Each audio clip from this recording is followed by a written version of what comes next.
This is your Chargers linebacker, Dan Henley, and you're tuning in with Chargers Unleashed.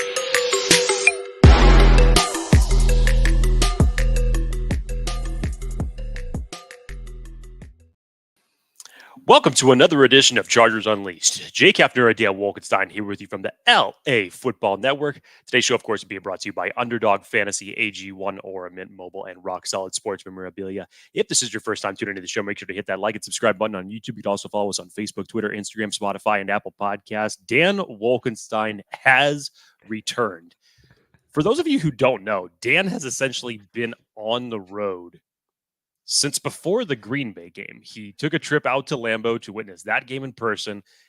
Since then, he's been on essentially planes, trains, and automobiles, just trying to get back home. Literally got back last night, and then is going to the Baltimore game tonight. So Dan Wolkenstein has a motor that apparently just does not stop. He has a third lung. Glad to have him back on the show, and we kind of have a lot to talk about, don't we? Oh, man. Welcome to Chargers Unleashed. Jake Hefner, is so good to see your face, hear your voice. It has been too long, my friend. Thanks for holding everything down. You are a gentleman and scholar. For folks tuning in, watching, listening, you know the deal. This is a live show. We do this with and for the fans who have questions, comments, topics, frustrations, anything that is wanted to be discussed. Leave them in the comments section, and we will do our best to kind of weave those topics throughout the episode. Jake, this is a Q&A episode. Like you said, I have not done a full show with you, since prior to the Packers debacle, which, let's be real, was a debacle. It was a debacle. So we'll talk about the Ravens game here, prime time, Sunday Night Football. I'll be there at SoFi. We'll talk about that. We'll talk about kind of the macro and micros of all of it. But I think, and maybe I'm wrong, but I try to at least monitor kind of the temperature of the room. And I don't know how high the thermometer goes, but damn, it is hot. And let's just say if there's a threshold on it, it's definitely been broken. Yes.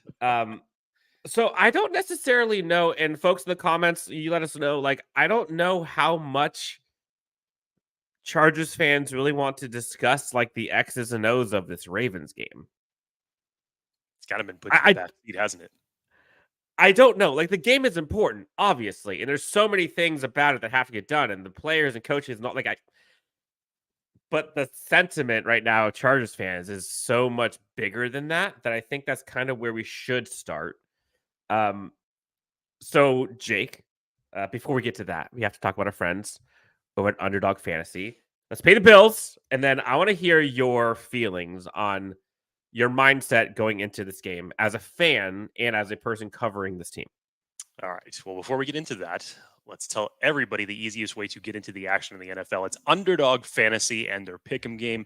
Just pick higher or lower on your favorite or least favorite players' stats, and then you can win up to 20 times your money in a single night. Underdog keeps it super simple with their easy-to-use website and mobile apps. Pick between 2 and 5 players to fill your pick'em entry. Get every pick right and take home some cold, hard cash. Make sure you go on there and use the promo code Unleashed and get your first deposit doubled for up to $500 by Underdog. Go make some money. Jake, sentiment from yourself leading up to this primetime matchup. Sentiment? Yeah, like, how do you feel about this game right now? Or about just everything? Like, what's your vibe? It's Spill the Gem says, get your seatbelts ready tonight, which we'll talk about. Yes. I mean, I think everything's kind of been compartmentalized into the macro of the season, Dan. You and I have talked about this a lot off the air. As you said, you judge the temperature of how this fan base is currently feeling right now, which it's basically just like, moving forward, what does this even mean? This Baltimore game tonight, which a lot of people are expecting the Chargers to lose, given how their defense has played over these last few weeks. I mean, it's it's so many things that have been overshadowed by the few things that this team's actually done well. And yes, while not mathematically eliminated from the playoffs, I've said this, Green Bay, to me, if you lost that game, that was your season.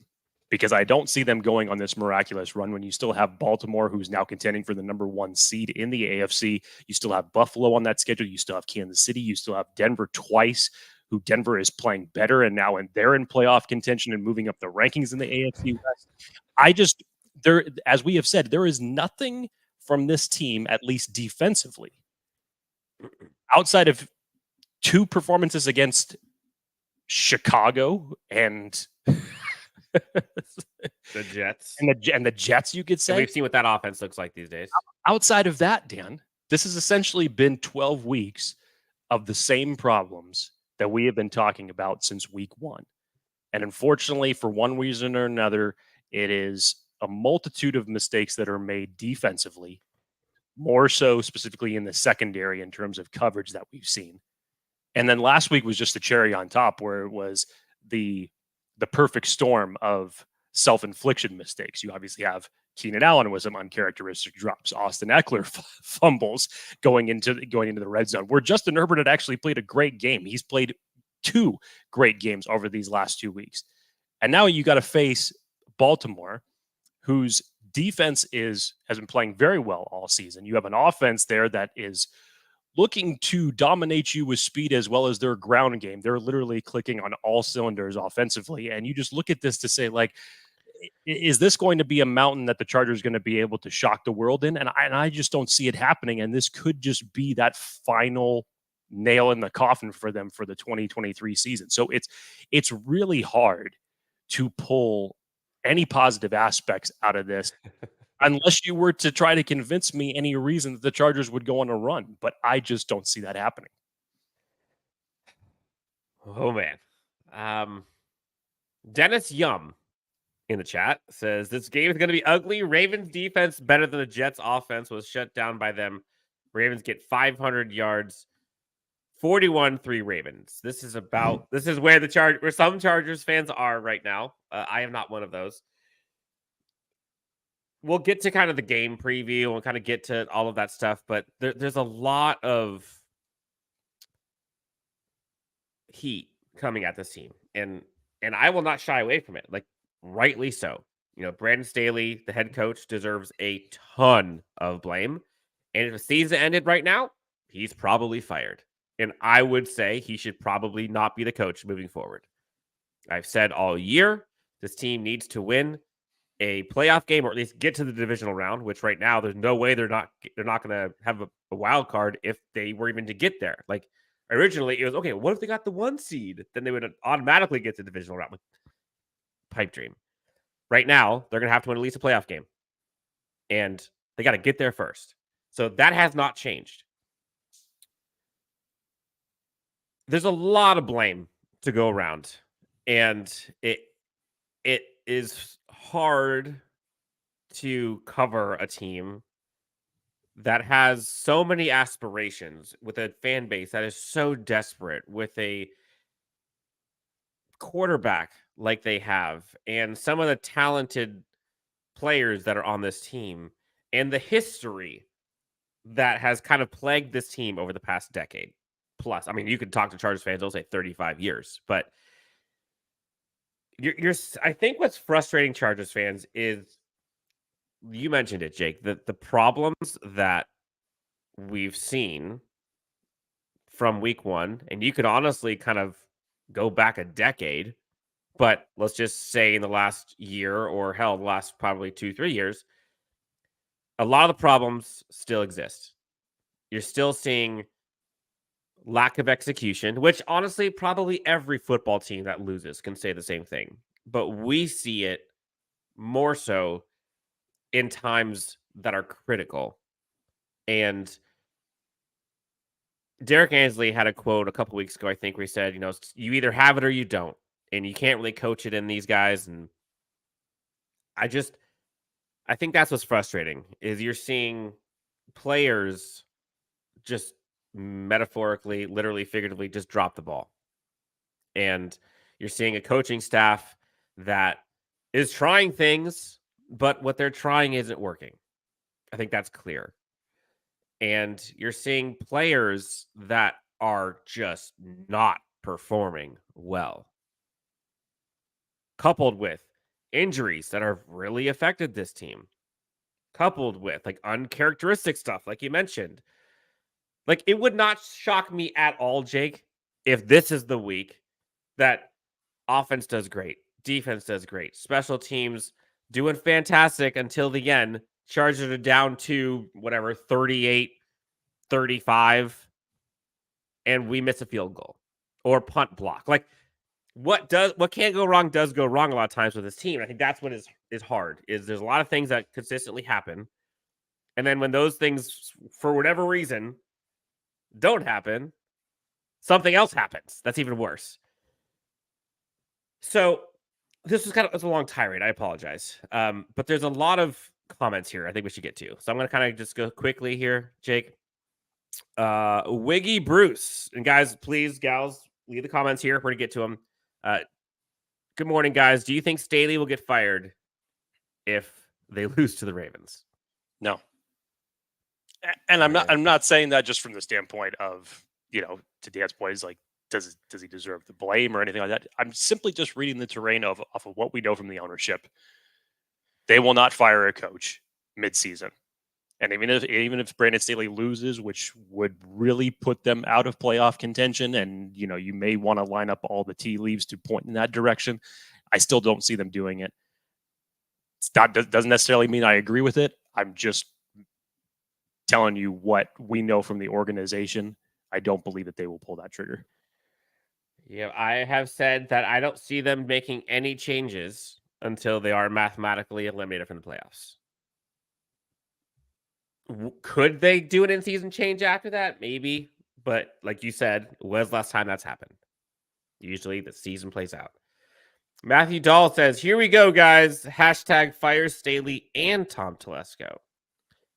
So this is kind of another topic that I think a lot of people want to get into is how high does the blame go? And we can talk about, the players not executing. We can talk about the coaches aren't doing enough to get these guys in a position to succeed. We could talk about all that stuff. But at some point, we've seen 4 coaches now from Tom Telesco's era, if you will. We're seeing a lot of the same trends. But yes. This is 3? Well, it was Mike McCoy, then it was Anthony Lynn. Now, obviously, Brandon Staley. Sorry. No, Norv Turner was not. I don't believe so. I think when he got out, that was when AJ Smith was also let go. So similar trends. So I guess maybe the question for you and for Chargers fans is, how high does the blame go? It kind of goes a little bit everywhere, Dan. And certain years you can blame it more on somebody else than others. I think when you look at this macro now, and we said this before this season even started, that I believed that depending on how this season panned out, that Brandon Staley and Tom Telesco's fates were linked to one another. I felt that the front office organization, and even if Tom Telesco wasn't involved in those conversations and bringing Brandon Staley back after the 27 to nothing comeback for Jacksonville in the playoff game, I felt that them bringing them back was an extension with conditions attached to it to say, okay, look, we will bring you back next year, but XYZ has to happen. And if that doesn't happen, then we're going to have to go in a different direction. And then when you look at this in terms of roster construction, while you look at what the Chargers have done, first round picks, some second round picks, this, that, and the other, there are certain positions that unfortunately have been neglected over the last several years, and ones that have been really detrimental to the team. And it's tough because you can go back and you can look at a couple of years ago and you can see drafts where they heavily invested on one side of the ball or another, and it just didn't end up panning out the way that you wanted to, regardless of how much effort they put into it. And that is a combination of personnel, that's a combination of coaching, and obviously execution on top of everything. But it's it is not one shoulder to blame in all of this as it relates to what's happening on the field. You can pinpoint to where that's going. But in the macro sense of the word now, with Tom Telesco 10 years into his GM tenure with this team, you haven't gotten where you needed to be. I've liked the majority of the picks that Tom Telesco has done. The third rounders, majority of them have really been swings and misses. And unfortunately, in the biggest aspects of 10 years down the road, you should have been in a better position personnel-wise for this team, I truly believe, in terms of what you put your investments in. So if this is going to be the final year for Brandon Staley, I would assume that it would be the final year of Tom Telesco and they start fresh in 2024. Jeremy Michaud, I'm terrible with names. Shout out, appreciate you. Thank you for the donation. He says, need this win, but man, it's tough team to go against. I wanted to pack it in after the Packers lost, but I'm still here. Not a lot of expectations this week. I share the sentiment with Jeremy. I was in Lambeau and got to witness that firsthand. Brutal loss. And as much as it's easy to quit, I don't necessarily know if that's the right, like, what does that do? And it's kind of interesting, Jake, and this is not shots fired at all, but like, it's kind of interesting. A lot of fans and people covering the team, the attitude that they have towards this team, if they were the team, they would quit. And I understand times are tough. I understand times are dire, but like, you don't quit until it's over. At least that's how I was raised. That's how I feel. So yeah, it was dire. The Chargers already had a player earlier this year that did that, and they ended up letting him go.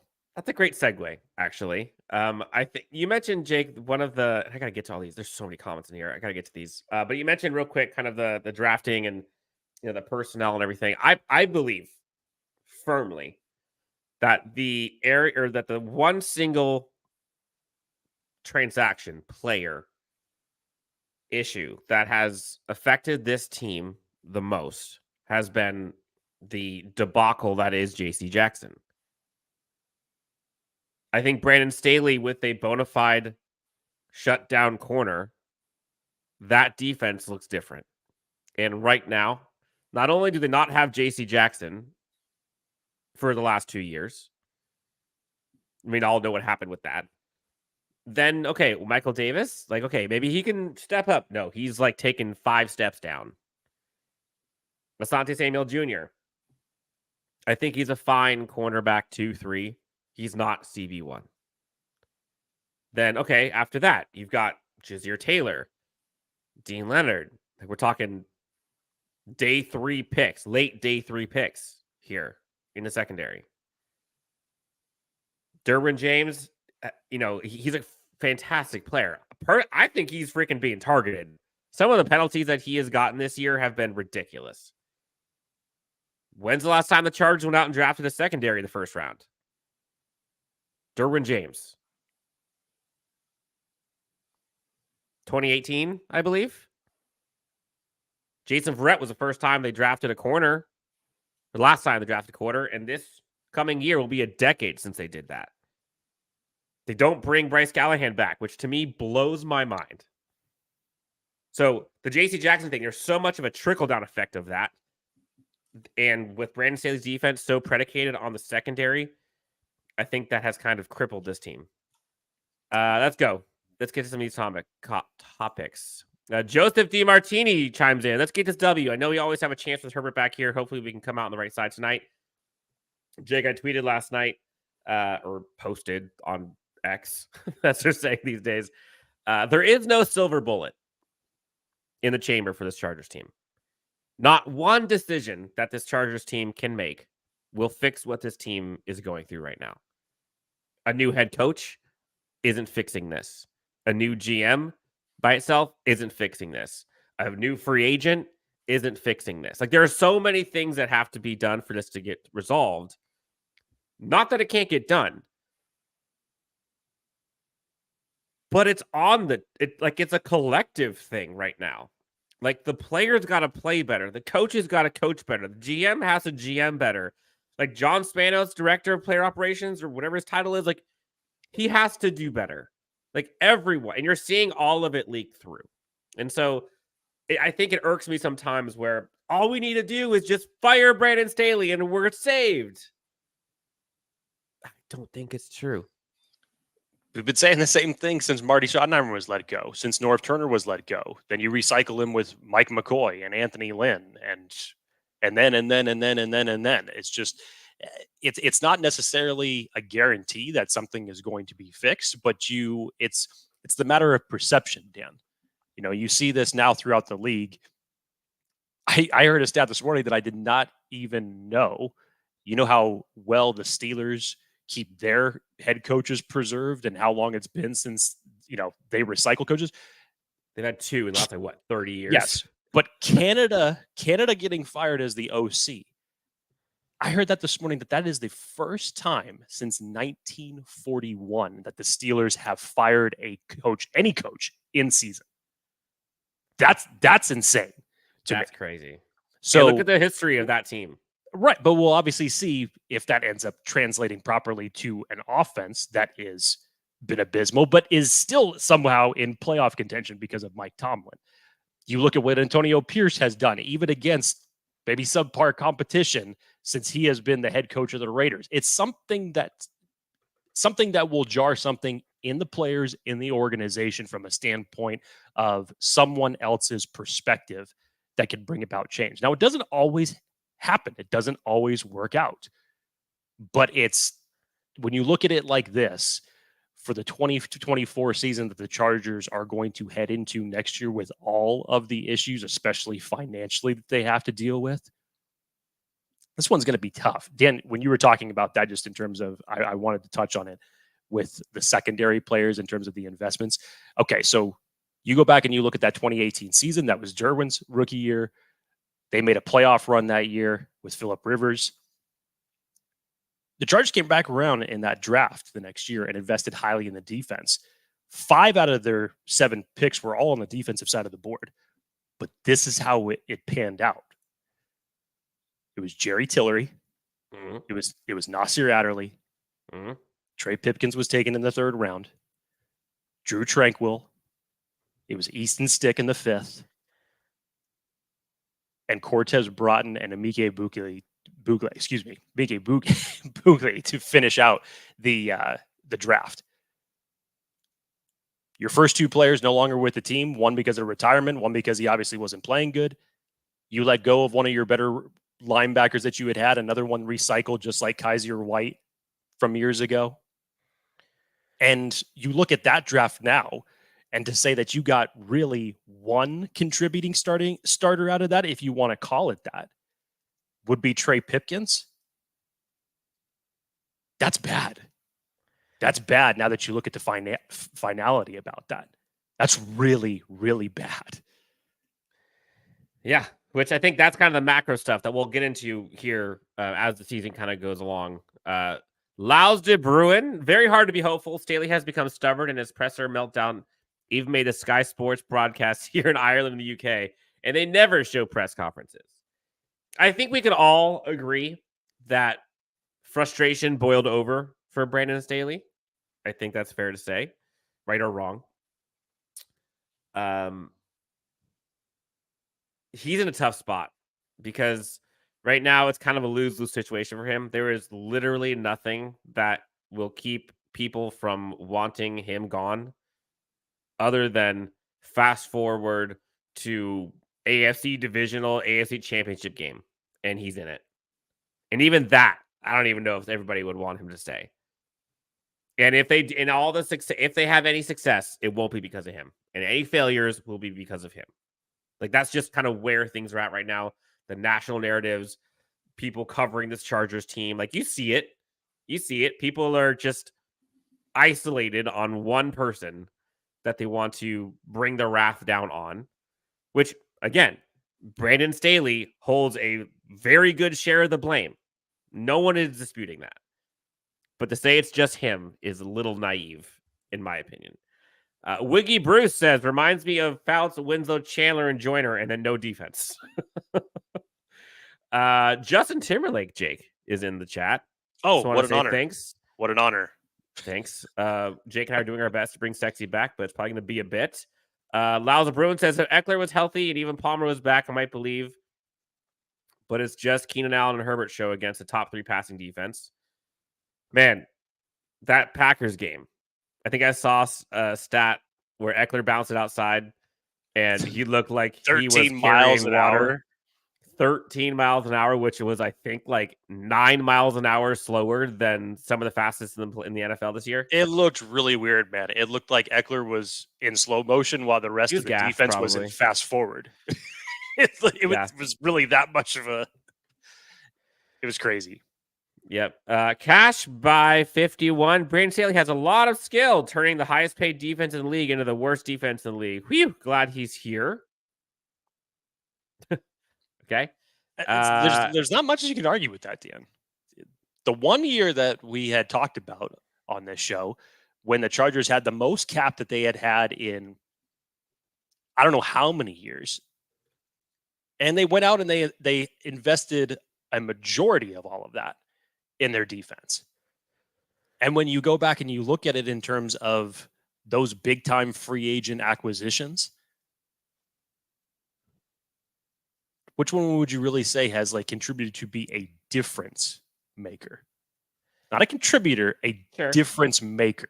Sure, but like if you look at it again, like, you know, you see a lot of this, like highest paid stuff, all that jazz. Okay, highest paid stuff. They're highest paid players. J.C. Jackson, what has he done? That's money. Joey Bosa, he's been hurt the last 2 years. Like he's played how many games in the last 2 years? Like, you know, people, it's so easy to just like take numbers and then make them say a narrative you want, but like there's context to all of it. Take those 2 contracts out and tell me where they rank in the NFL on defense. I'll just put it that way. Eddie says this could be deja vu after losing the Raiders last year. Shocked the Dolphins in the game. No one picked them to win. Jake, would this game be more or less of a shock than last year's Dolphins game? I've said it for a couple of weeks now that, you know, there's one game every year that the Chargers will just somehow decide to put it all together and play complementary football, even though they haven't been playing that the entirety of the year. There's always one game of the season they will choose to do that. And it's always at the time when their backs are against the wall, they put themselves into a hole. They're going to try to make this playoff run. Everybody's betting against them. This has all the makings for that game. Sure. The issue, however, is that team's damn good. There has not been anything to tell me that you're going to be able to all of a sudden stop Baltimore from scoring on this defense with no Joey Bosa now because of his injury last week that put him on the IR, with how your defense has played as a unit collectively. Remember, we were talking about it just a couple weeks back that this was a Chargers team that was in the top 5 in the sacks category, but yet you allow the most yards per game. I don't even know what the adjusted rate. I haven't looked at the updated stats of it is, but it's still at the bottom of the barrel in terms of explosive plays, bottom of the barrel, points per game, bottom of the barrel. It's not good. And I see this a lot in a similar circumstances to what the Detroit game could be, Miami game could be. And the only chance you have is number 10 to stay in this game, possibly. But if you're not careful, if your offense comes out and sputters in the first quarter, first half, whatever you want to call it. Remember what Baltimore did to Detroit a few weeks back? Yep. Where it was just 5 straight scores. I mean, there is nothing that indicates to me that this is going to be that game. But at the same time, because I'm saying it right now, it probably is going to be that game. Probably will.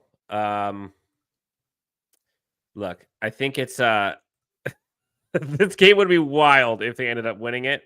I wouldn't even know what to say here. $10.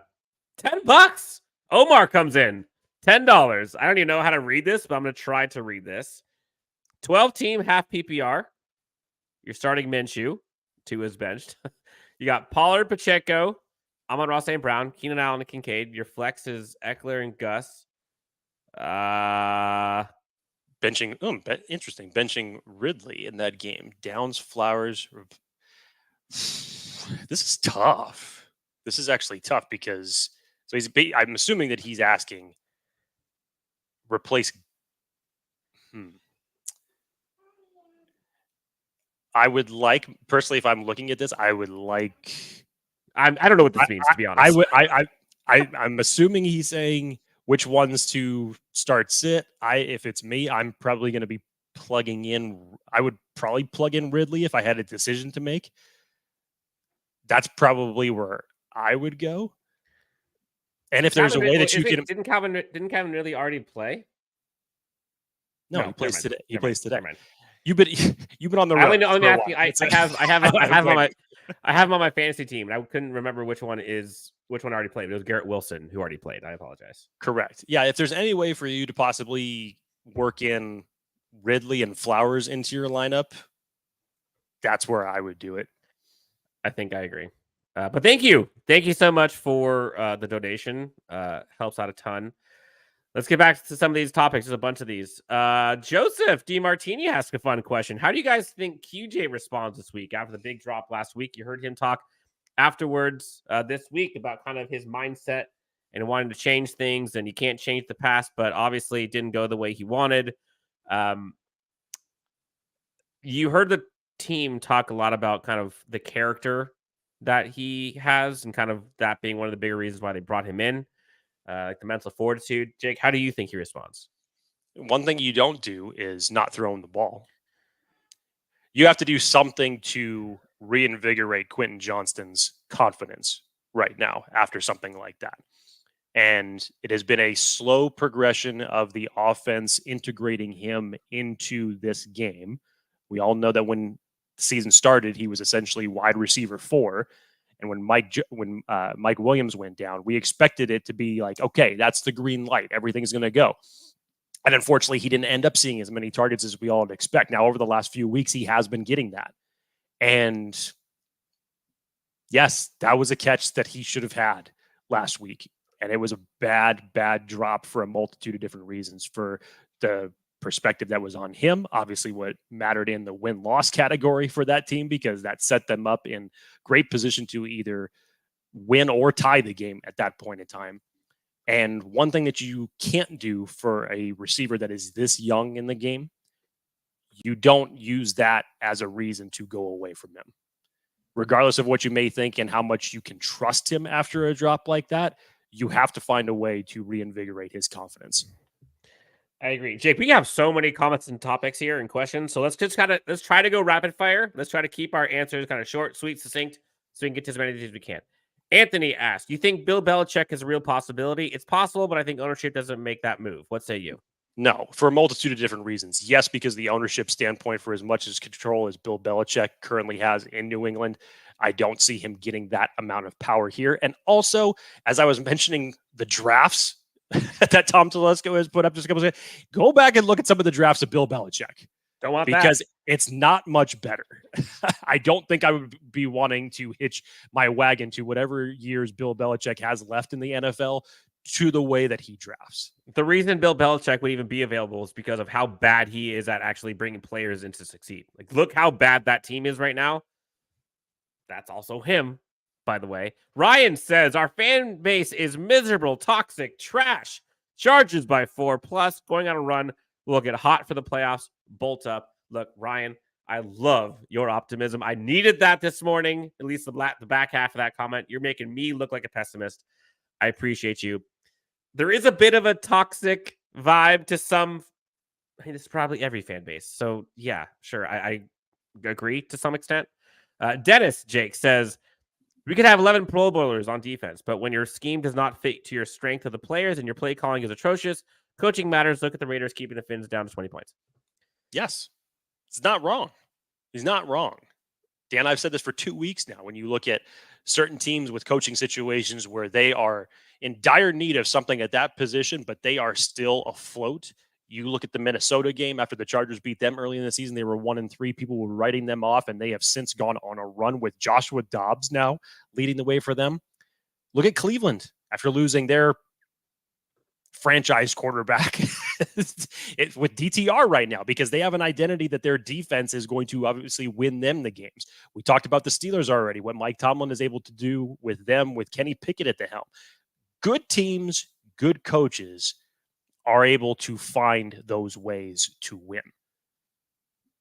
I don't disagree with that at all.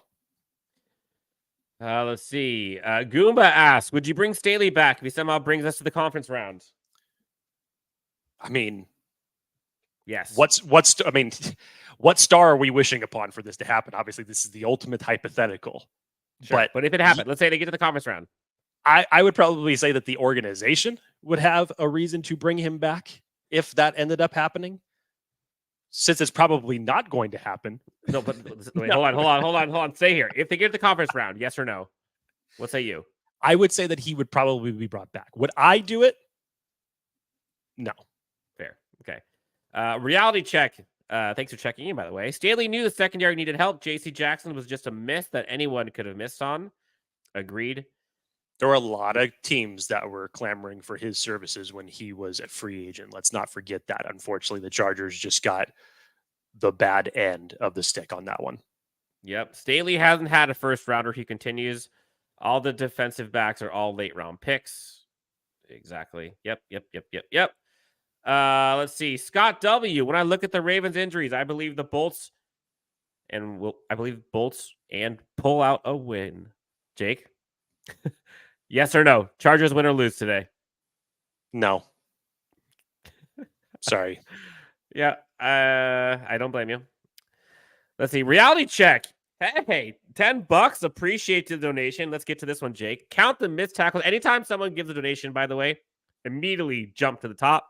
We'll have that comment or topic discussed ASAP. He says, count the missed tackles, count the drops, count the penalties, count the missed blocks, count the turnovers, then count the bad coaching decisions, then tell me the real problem on this team. Now, this is kind of the dichotomy of NFL football. Like, there's always two sides. And honestly, there's probably more than two sides. But people want to say, is it either coaching or is it the players? And the truth is, it's always both. It will always be both. But I've had I had a similar feeling to what Reality Check had earlier in the season, where, like, at the end of the day, head coach Brandon Staley signed up for this job, and he chose to come in to the Charged organization to fix the problem and to get this team to where we believe we should be. And that has not happened, at least so far this year. You know, year one got better, year two, now year three. I think you're looking for that progressive improvement. Stark decline right now. Again, it's not over, but right now, it's hard to argue this. Now you can say, well, coaching matters, and you can coach these guys to be better than this. I can tell you that this coaching staff has worked on these things. It would be so stupid to believe that the coaching staff is just burying its head in the sand and just watching the drops and the tackles and the penalties and the blocks that are missed and the turnovers and saying, it's not us. It's not the scheme. It's just you. Like, you guys figure it out. Like, that's dumb. Like, this coaching staff is trying to fix this. And there's always going to be some combination of blame to the staff and to the players. And at some point, like, you can only, if you're driving a Pinto and you're flooring it, it's only so fast you can go. Dan, as you were talking right there, Adam Schefter decided to drop just a random tweet here. Maybe this is, and it's like the updated metrics that we all love to read. So just randomly out of the blue, Schefter says, since the Chargers drafted Justin Herbert in 2020, they are 30-30. And in those 60 games, the Chargers have scored 1,508 points and given up 1,507. Now, remember, 2020. So we're taking into account Anthony Lynn's final season as the head coach in all of this. But as you said, Dan, when they let go of Anthony Lynn and they brought in Brandon Staley, it was, you already knew what 2020 was and as bad as that defense looked. So you decided to make a shift based on someone's reputation at that point in time that they were a defensive guru. And now since then, you're arguably in worse territory than what you were in 2020 statistical wise. And I get it, Dan. This whole notion as far as to say, especially on the defensive side of the ball, who's to blame for it. It really is a combination of player, coach, and ultimately execution. Complementary football, something that the Chargers have not played in any of their games this entirety of the season.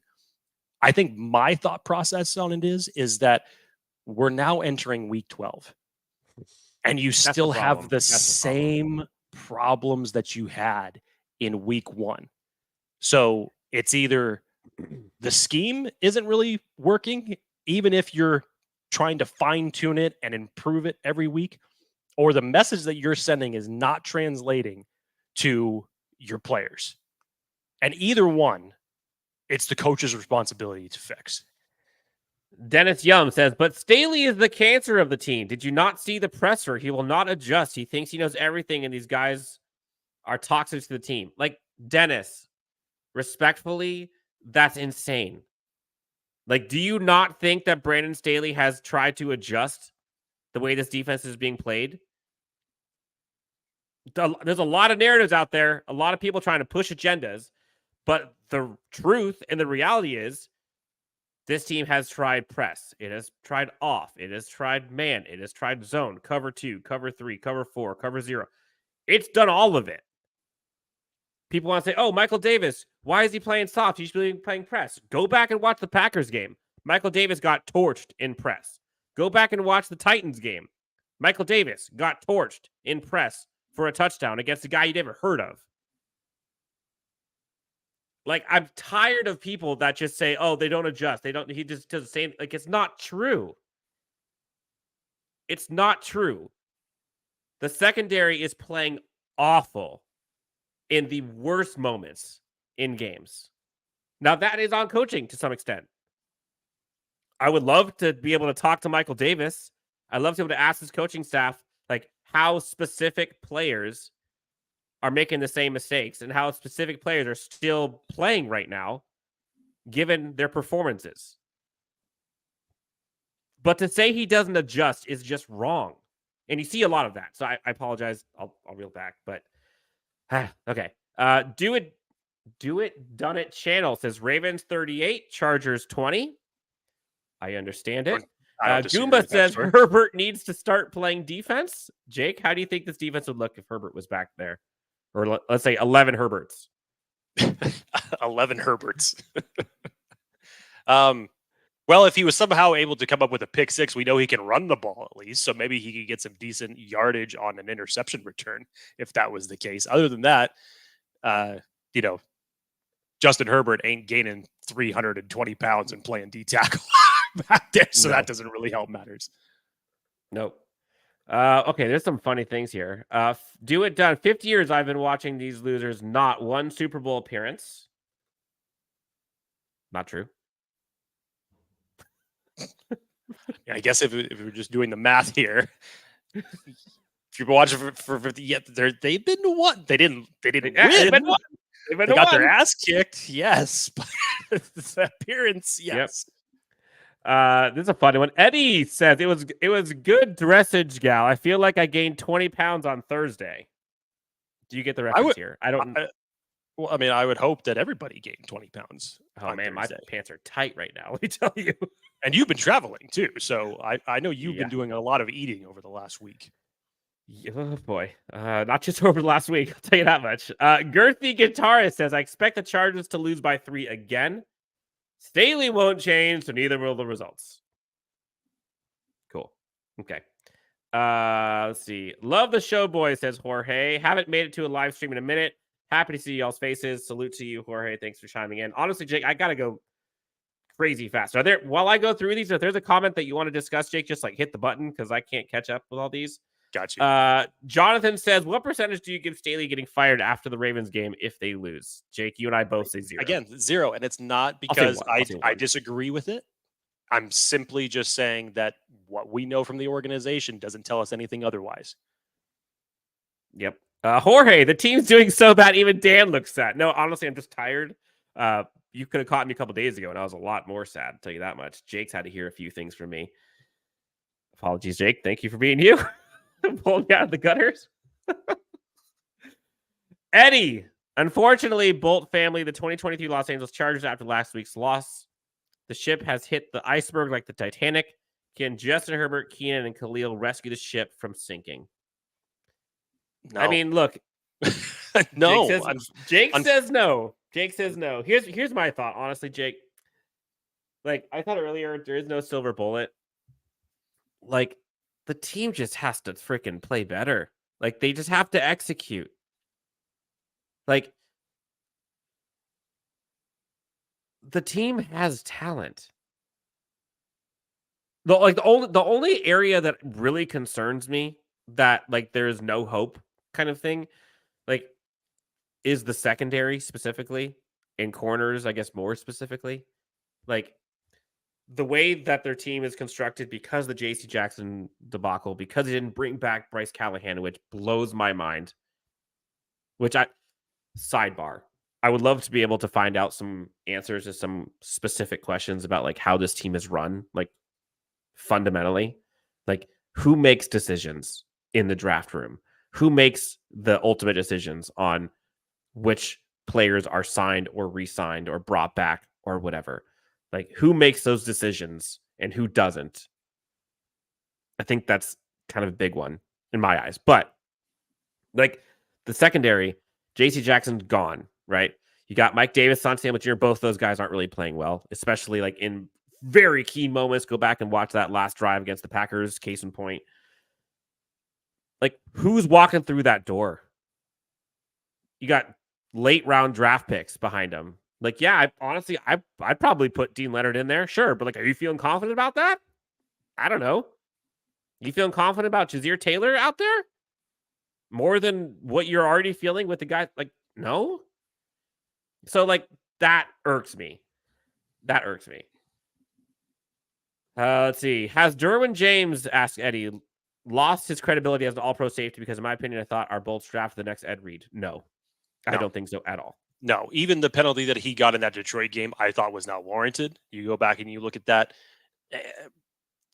Has Derwin been playing? I don't want to say necessarily reckless, but has he been playing up to that caliber that I think that we've all seen him play at previously? He's not having his best year, but in terms of his credibility, in terms of what you can still do with him as a defensive chess piece, that is the ultimate value for any defensive coordinator. So no, I don't believe that he's lost his credibility. And I think that these penalties, while unfortunate and definitely Derwin's fault, the last one, I'm sorry, NFL, but that one was not warranted. I agree. Let's see here. Dennis says the sad thing is Staley is ruining Herbert with his 32nd ranked defense 3 years in a row. He has to be Superman every game. Okay. Let's not kid ourselves. Like, revisionist history is a thing. There have been times this season where Justin Herbert has been something other than Superman. Okay, so to say he has to be Superman every game is not true. There are certain games where he has to be Superman and they still lose. Sure. There have been games where he has not been Superman and they have lost. So, like, let's just, again, speak truth if we're going to criticize this team, because I think it's important, especially in times that are dire like this. Like, it's easy for things to kind of snowball. And so let's kind of keep it truthful, at least try to. Joseph, Jake says, not sticking up for Staley, but people are taking that press conference out of control. He is just as pissed as the players. You guys think he wants to lose and wants his defense to underperform? No. What did you make of the press conference, Jake? I mean, there were some things that I thought Brandon Staley said that, telling the press not to ask that question again, I thought was irresponsible on him. I understand that he was emotional, that he was upset after what that defense has put up the last 2 weeks. But when all the signs have been there for 12 weeks. He's asking it for a reason. It's not like this is some out of the blue type of question. And this is based off statistical facts that have taken place over a 12-week period. Like, I thought that was irresponsible of Staley to tell a presser to ask that when the results are clearly right there. Unless we're all looking at something that is fiction, made up fantasy. Every one of us has a right to question that. Jorge, Jake.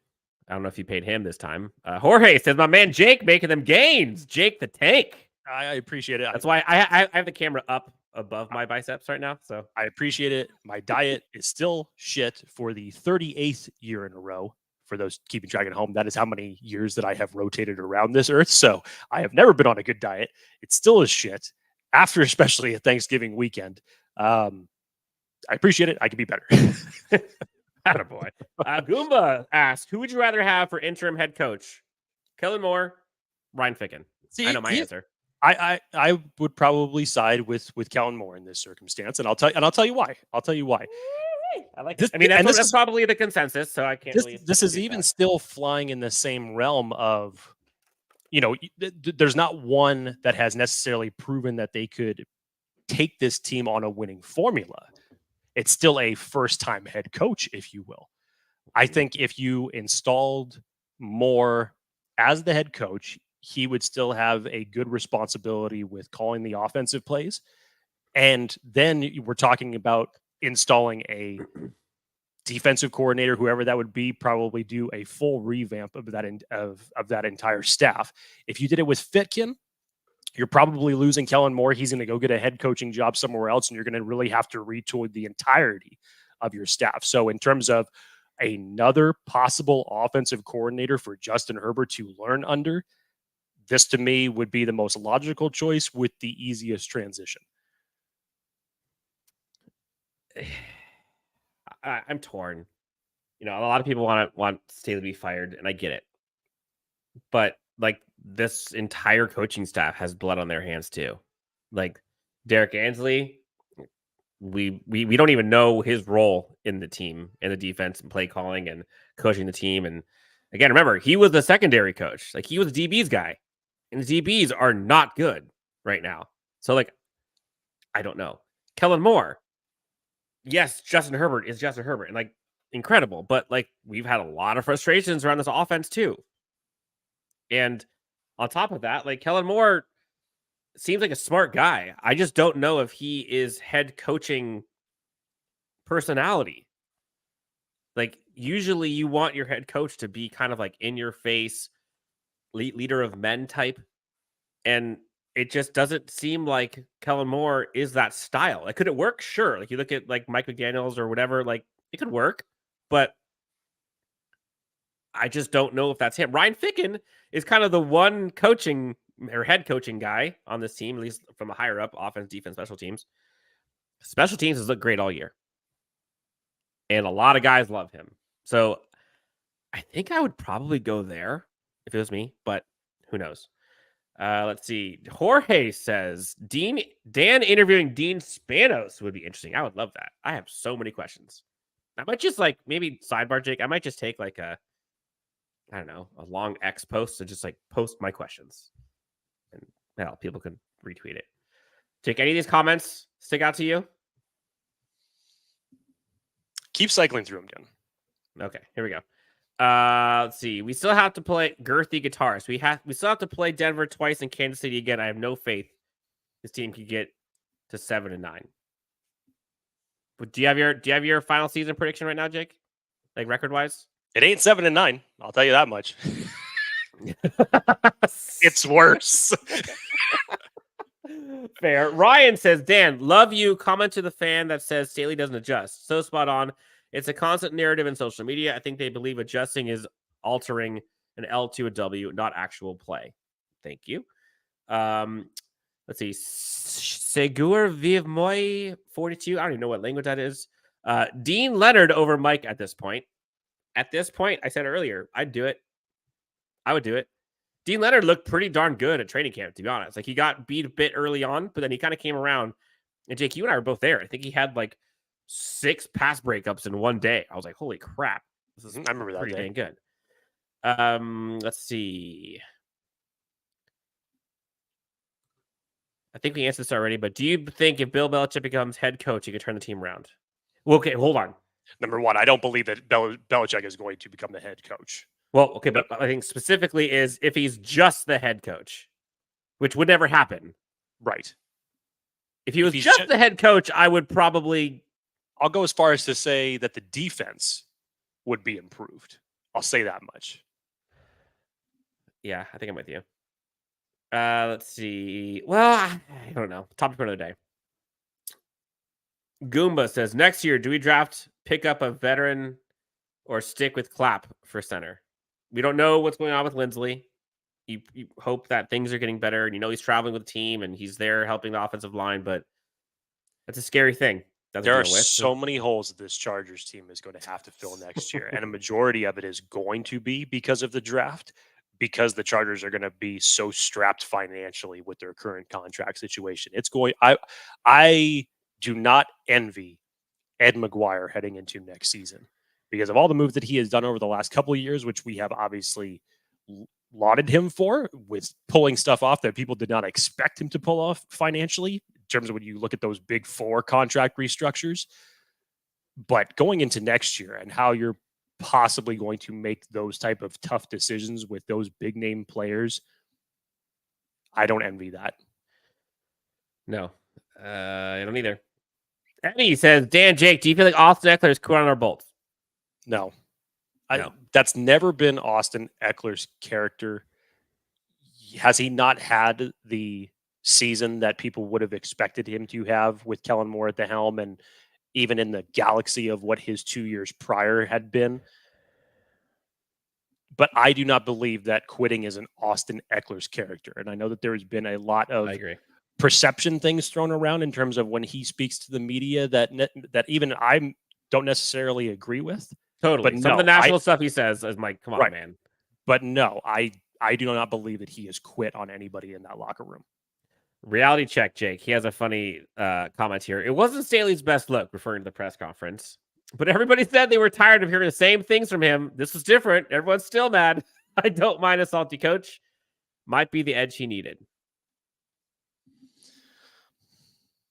I don't know. I don't know, Dan. We have yet to see what a game looks like after an emotional Brandon Staley press conference blow up. So we'll know in about 12 hours. We will. Laos de Bruin. Less than that. Well, hey, 7 hours. A long overtime game. Whatever. The offense has lost the second most wins above replacement by injuries of any team. Offensive line has regressed, and Eckler just isn't the same. Yeah. Like I said, Rashawn Slater is having the worst year that he has had statistically since his rookie season. Which still, is not bad. It's not terrible, but by his standards of what you expect him to, it's a down year. He's been battling injury. You have Zion and Jamari Sawyer, who are both playing different positions this coming season. Obviously, losing Corey Lindsley, this offensive line has not been the same since. And Trey Pipkins hasn't. I don't want to say that he's one of the worst facets of this offensive line, because he certainly isn't. But I think that people would have expected him to play better based on what we saw from him and his play last year, which was extremely positive. Man, there's so many things I want to say about the offense right now, but at the end of the day, the offense can't run. The offense can't block. The offense, just it's frustrating. Let's see. You went and got Steven Anderson, who's not even going to be starting today. Yeah, and then who immediately would have been your best blocking tight end, and bringing him in off the street. And then the guy that you brought in, Nick Vannett, not playing either. God, that's why Hunter Kampmoyer is elevated for today's game. Oh man, we got people in here asking for us to tank to get Marvin Harrison Jr. That would be fun. Jake, where do you think he goes in the draft, if he even goes in the draft? He should, where in the draft? He should not be falling below the top 3. No top way. 3. Yeah, as a receiver, that'd be crazy. No way does he fall that far. He's I cannot fathom that. sidebar, not in here, but round 1, I didn't get your question, or I didn't get your answer. Round 1, what position should this Chargers team go for? If it was right now, if you're the GM or whoever calls the shots on who they pick, what position? And there's so many. If you asked me at the beginning of this year, I probably would have skirted towards tight end because of what your tight end situation is going to be for next year. Literally, you have 0 tight ends contractually on your roster next year. These guys who have been here, they're not obligated to come back next year. Nope. Now, as the year has progressed, I don't think that you can look at this objectively and say that they should not be going DB. And luckily for the Chargers, the defensive back group for this draft class is very, very good. And it's deep as well. So I would hope that they would choose to reinvest in their secondary with a high draft choice. High draft choice, meaning you're saying corner in round 1? That's probably where I would lean. Yeah, that has the highest possibility. I'm with you. We're at an hour. We're probably going to go maybe 10, 15 more minutes, and then we're going to be out of here. So we'll try to get these in pretty quickly. Otto says the problem that Staley has is not only keeping doing the same things, hoping it will click, but he's doubled down on it. It's clear his teaching techniques aren't working. Okay, so on this one, first half of that first sentence in there, disagree. For the most part, I think there are some things that I've seen that he is stubborn with, and I wish he wasn't. But for the most part, disagree. But the teaching techniques aren't working. That is clear. Like, for whatever reason, whatever the coaching staff is trying to get the players to do, they're not doing it. I think that's obvious. And so for that reason, that's why it's like, if it's not working, you can't expect, I don't know, man. There's so many levels to that part of it that I'm just going to keep my mouth shut. Let's see. Belichick has a worse record than Brandon Staley without Tom Brady. So offensively, yes. Talking about skill positions that Belichick has invested in, it hasn't been much. It just goes to show how much Brady meant to that team and how much he could elevate the players around him. When you're literally riding off the backs of Hunter Henry and your running game with the way that Mac Jones has been playing, you're not going far when you go out and play like that. No, Jake, I don't think Goomba's been around a while. Goomba says next year's draft, good chance we trade down for more picks. Now, I'll say this. I will clamor for the day where I don't have to come on here and talk about how many years it's been since the Chargers have executed a trade down or when they need to actually do it. I have been saying it. Dan knows this since Dan and I have met. And I don't actually care about what fucking round it is. Personally, I would love for it to be the first round to help this team in the macro sense. But we're talking about in 7 rounds of a draft as Tom Telesco never executed a trade back. Because of what you have coming up financially with this team, you may be finally forced to do it. Whether it's Tom Telesco or it's another GM, you may be finally forced to do that because you're going to have to fill more holes with less expensive players to get under this cap situation that you're going to find yourself in. So I know I've said it in years past. It's like, oh yeah, this looks like everything is trending towards the Chargers trading down, and then it doesn't end up happening. They may finally have to be forced to do it because of the position that they have put themselves in. Yep. We got some people answering the question of what position they should go in the draft. We got cornerback, defensive tackle. A lot of people are saying corner.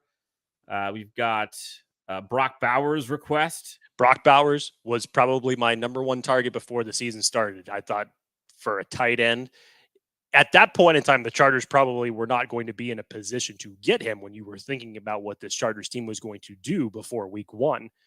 Now sitting here where the Chargers currently stand, and if the trend continues, you could be in a position to draft Brock Bowers. But do you pull that trigger based on who could still be on the board at other positions now? I'm not so sure. Dennis Yum says Nate Wiggin from the CB from Clemson, according to PFF. I have done no research. I try to keep myself tunnel vision until it's time to worry about the draft. But Jake, have you seen this kid? Oh yes, Dan. There's There's a lot of corners in this draft that the Chargers could invest in for the first round. Kalen King, obviously Nate Wiggins. I don't know why my brain went to Dean all of a sudden. Even in the first 2 rounds, if you were looking at it in a macro sense, Denzel Burke, Kirby DeJean, Kalen King, Kool-Aid McKinstry. I don't think that they're going to be in the final position of the draft to take him. It would be amazing if they did, but there's a lot of judging by probably where the Chargers are going to end up. I'll say it's too high, but hey, I've been surprised on certain things before. Wait, so hold on a second. I'm going to put you on the spot here, Jake. So you think that the Chargers team is going to end up worse than 7-9 or 7-10? That's going to be too low. That's me personally predicting the future. Now, if anybody who knows me knows that I tell people don't listen to me because I'm usually wrong. And in a situation like tonight, where I totally think that the Chargers are going to get obliterated, this is probably going to be the game that they're going to shove it down everybody else's throat and say, hey, gotcha. But this is the problem. The struggle with all of this stuff is like, again, let's say the Chargers go out there and shock the world today. Do you see any narrative changing? No. Do you see any agenda changing? No. Do you see anybody? Do you see like the Rex Ryans of the world going on TV saying, "Wow, Brandon Staley did a great job"? If the defense does well, depending on how they play. I mean, could I see that? I guarantee you will not see Rex Ryan say no. anything. I think he may be humble enough to eat his words for 24 hours. But no, Dan, it's not going to change anything narratively, because then what? You have the New England Patriots the week after that, and is anybody guaranteeing that's a win? Because Bill Belichick has coached a pretty good game against Justin Herbert since he's been in the league, and I make no guarantees about them beating the Patriots. That's fair. It's fair. Reality check comes in here with a reality check. We're going 11-6. Shut your mouths. Save the draft talk. Man, 11-6 would be nice. I mean, that sounds fantastic. I would love it. Honestly, I think this team, I said it last week, I think, Jake, this team just needs like the Believe poster, like above the tunnel. Yeah, that'll like work. Ted Lasso to come in and just that'll like work. Amp everybody up with positivity and puns and yeah, definitely. yeah, I just imagine Jake as a player, like, oh, that's what's going on. He just walks by it like, yeah, that's cool. Okay, bye. Like the turnover chain, everything like that. That's original for like the players to amp themselves up for something big like that. But in this circumstance, 12 weeks of the season, yeah, we need the damn Believe poster. Go out and get that. Go out and get the sign over at Notre Dame that they have for their players to hit on their way out too while you're at it, or the Clemson dog or something. That'll work. Right. Jake, I think honestly, this has been wild. I was not expecting there to be this much involvement throughout this entire episode. So shout out to the viewers throughout. We covered a lot here today, Jake. Was there anything that we wanted before we get out of here that you wanted to discuss that was not brought up?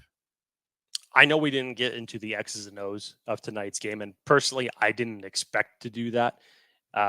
It's been a while since you and I have been on. I know the last time that you were on the live show, you weren't able to stay that long because of your reception on the train, but you could obviously tell that the temperature of the fan base has not gone down since the last time that you were on this show.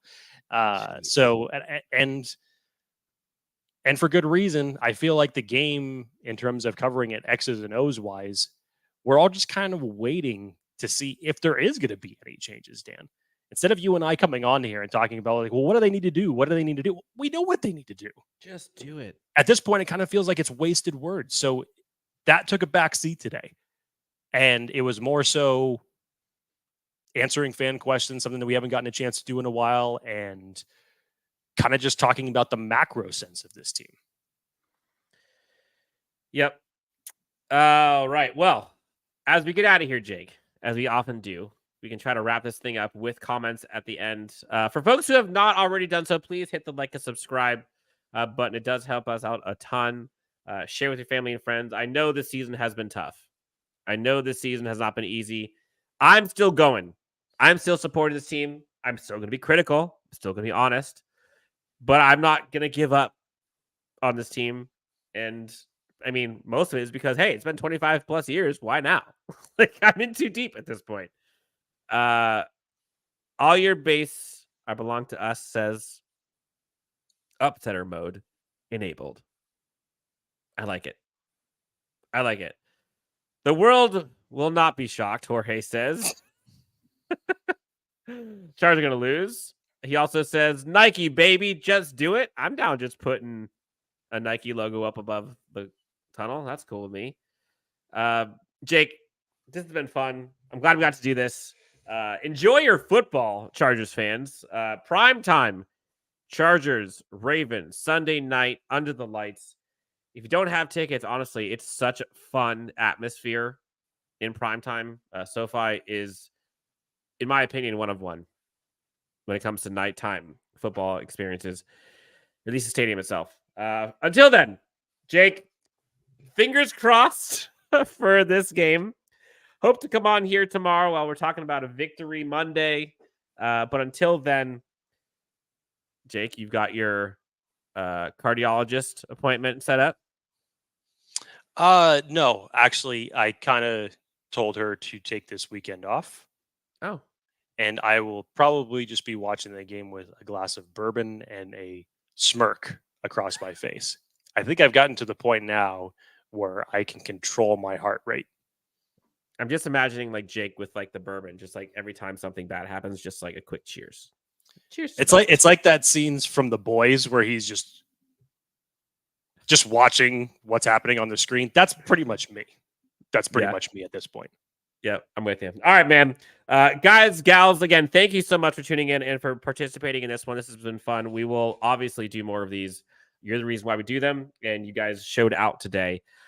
For Jake Hefner, Dan Wolkenstein, Chargers Unleashed, and LA Football Network, thanks so much for tuning in, and we'll talk to you next time on Chargers